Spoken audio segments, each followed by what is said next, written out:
കാവാലം നാരായണപ്പണിക്കർ.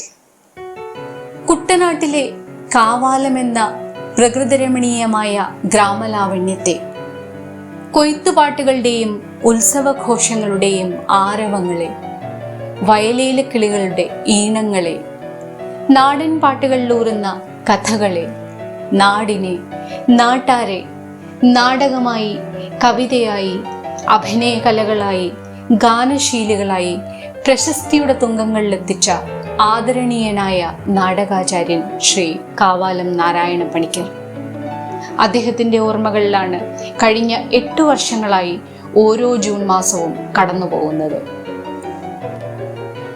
ഞാൻ പോകുമ്പോൾ വിലാപം വേണ്ട, പകരം സംഗീതം കൊണ്ട് ആഘോഷിക്കണം എന്നാണ് മുടവൻമുകളിലെ ശ്രീഹരിയിലെ സോപാനത്തിൻ്റെ തിരുവരങ്ങിൽ നിന്നും അവസാനത്തെ യാത്രയാകുന്നതിന് മുമ്പ് അദ്ദേഹം തൻ്റെ വീട്ടുകാരെ പറഞ്ഞേൽപ്പിച്ചത്.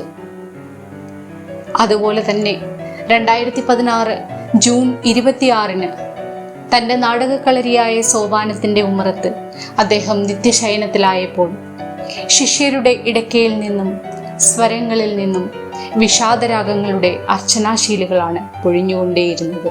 കാവാലം ചാലയിൽ തറവാട്ടിലെ ഗോദവർമ്മയുടെയും കുഞ്ഞുലക്ഷ്മി അമ്മയുടെയും മകനായി 1928 ശ്രീ കാവാലം നാരായണപ്പണിക്കർ ജനിച്ചത്.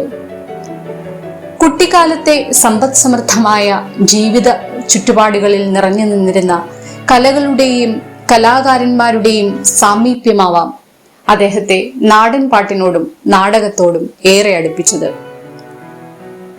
ഈണങ്ങളും കൈവിരൽ താളവും നിമിഷ കാവ്യ വൈഭവവുമൊക്കെ അദ്ദേഹത്തിന്റെ സന്തത സഹചാരിയായിരുന്നു.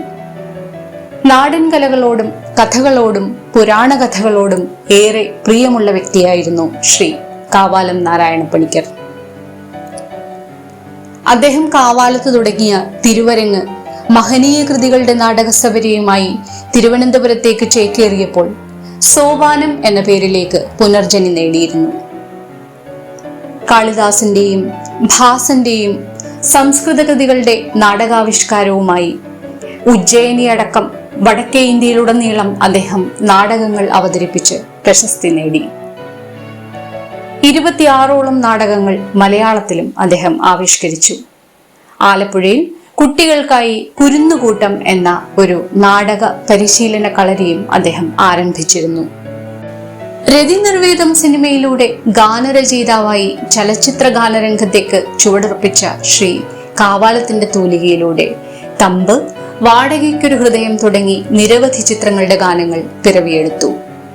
മികച്ച കവി കൂടിയായിരുന്ന അദ്ദേഹത്തിന് രാജ്യം 2007 പത്മഭൂഷൺ നൽകി ആദരിച്ചു.